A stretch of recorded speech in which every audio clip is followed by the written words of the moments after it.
The rat washes its hands, then tosses out the bay leaves, quickly sprinkles Sichuan peppercorns, kicks over the olive oil with force, followed by fresh milk, lifts up dried tangerine peel, adds a sprig of rosemary, salt, MSG, garlic cloves, throw in all the spices, stir until well blended, sniff the aroma, finally add cilantro. Mission accomplished. All witnessed by kitchen hand Linguini. Just as he marveled at the spectacle, the chef burst in, demanding the soup be served immediately. The mouse seized the chance to flee, but Linguini trapped it with a slotted spoon. The chef roared at the kitchen hand for daring to alter the soup recipe, but by then, the waiter had already served it out. A food critic took a sip, and immediately called the waiter back. Seeing this, the chef raged to fire Linguini. The waiter interceded, explaining the critic had given the soup the highest praise. The chef tasted it in disbelief, then turned to order Linguini to recreate it. The rat tried to escape at the first chance, but the chef whacked it away with a stick. The cooks were utterly disgusted by the sight of the rodent. Fortunately, Linguini quickly trapped it in a jar. The chef ordered him to toss the rat out immediately, but when they reached the lake, seeing the creature's pitiful gaze, Linguini's heart softened.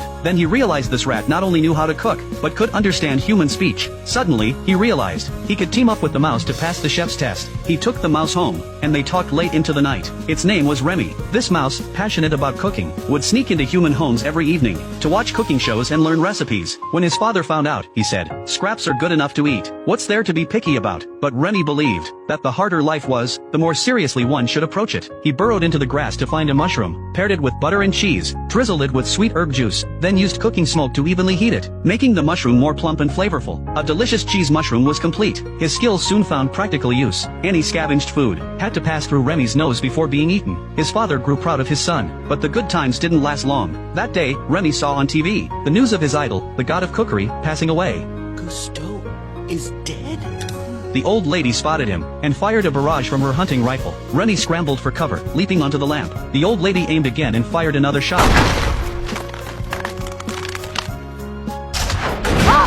All the rats tumbled straight down. The old lady, terrified, scrambled away. The rat mob seized the chance to dash toward the door, but Remy headed in the opposite direction. He wanted to take the book left behind by the food god. Suddenly, the old lady charged back wearing a gas mask. Remy immediately hoisted the book and leaped from the windowsill. After a harrowing escape into the sewer, he discovered his family was already nowhere to be found. Starving, he gazed at the delicacies in the cookbook, drooling. Perhaps hunger had induced a hallucination. The portrait of the food god in the book came to life. It told Remy that outside lay what he desired. He climbed up the drain pipe, scrambled through a narrow wall crack onto the rooftop, and beheld the romantic city of Paris, and the dream restaurant of the culinary god. It was here that he met the handyman Linguini, then unfolded the scene from the beginning. To pass the chef's test, the pair began training relentlessly to build their rhythm. Remy perched atop Linguini's head, grasping his hair to control his limbs as he cooked. Their coordination was clumsy at first, but after training through the night, they finally moved with effortless ease. Linguini passed the chef's trial, and officially became a chef, but soon he faced new trouble. Since the passing of the culinary god, the restaurant hadn't introduced any new dishes for ages. Customers craved something different, and specifically requested Linguini to prepare it himself. The head chef felt utterly humiliated upon hearing this, yet ordered his subordinates to prepare premium ingredients for him, and assigned Tatua as his assistant. For if the customer proved dissatisfied,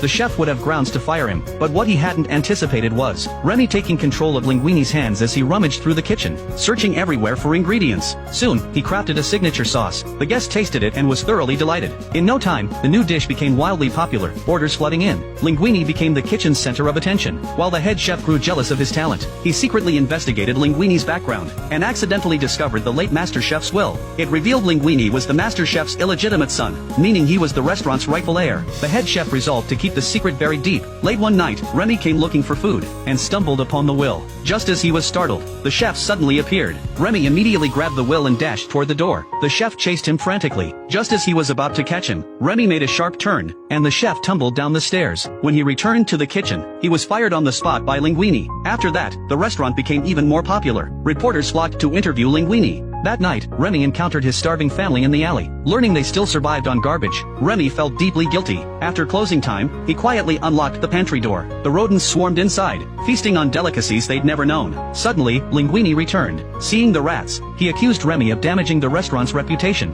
and even chased him out with a broom. And don't come back or I'll treat you the way restaurants are supposed to treat pets! Seeing Remy's sorrow, his father declared, "After all, we're different kinds of creatures. How could humans ever be friends with lowly rats? Father then brought Remy to a store, where they saw the corpses of his kind in the window display, and the rat poison humans had devised. Remy felt the insignificance of his existence for the first time. Perhaps I am just a stinking rat, he thought, but I too have dreams. Remy shared his thoughts with his father, then ran toward his dreams without looking back. He dashed through rushing traffic, escaped human trampling, until he fell into a foul sewer. He felt his lowly nature more acutely, yet his conviction only grew stronger. Meanwhile, Linguini, without Remy's guidance, he couldn't create a single decent dish. Worse still, a top food critic suddenly arrived. This time, he demanded Linguini prepare a dish embodying all 4 flavors: sweet, sour, bitter, and spicy. The kitchen descended into chaos, and Linguini was utterly at a loss. Just then, Remy finally arrived. The chefs spotted the rat, and rushed toward it with their cleavers. Touch him! Thanks for coming back, little chef. At that moment, Linguini finally let go of his burdens. He held Remy in the palm of his hand, and confessed everything to everyone. He's the cook. The real cook. He's been hiding under my toque. He's been controlling my actions.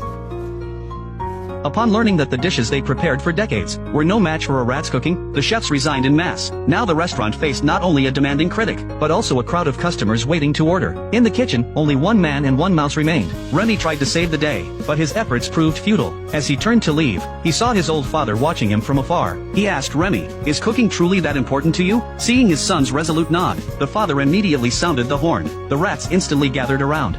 We're not cooks, but we are family. You tell us what to do, and we'll get it done. The food safety inspector entered the kitchen, and saw rats scurrying everywhere. He took off running. Remy immediately ordered his men to apprehend him. Father led the vanguard team straight out. The rest disinfected and took their posts. Team 1, seafood station. Team 2, ovens. Team 3, baking. Team 4, sauces. Get to your stations. Let's go, go, go!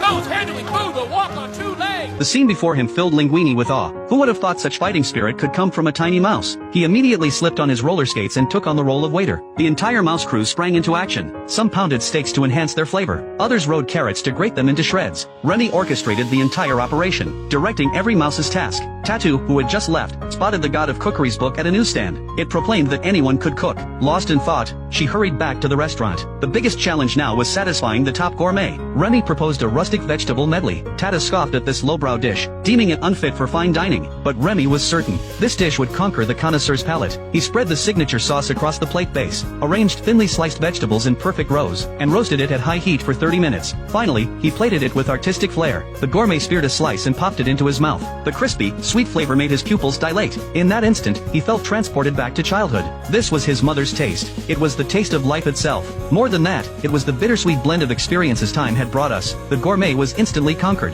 He didn't even spare the sauce at the bottom of the plate. He wanted to meet the chef, only to discover it was an unassuming mouse. Stepping into the kitchen, he found it hard to believe. The food critic who once dismissed the idea that anyone could cook as utter nonsense was now utterly speechless. He was utterly stunned by Remy's unwavering conviction. But the next day, the restaurant was forced to close for sanitation issues. When it reopened, a sign reading "Rat Chef" hung at the entrance. Yet customers kept streaming in, including that critic. And the restaurant's head chef is none other than Remy. This signifies that people have broken through prejudice, accepting and believing that every little creature in the world deserves to have dreams. If everyone saw you as just a tiny mouse, would you, like Remy, have the courage to chase your dreams?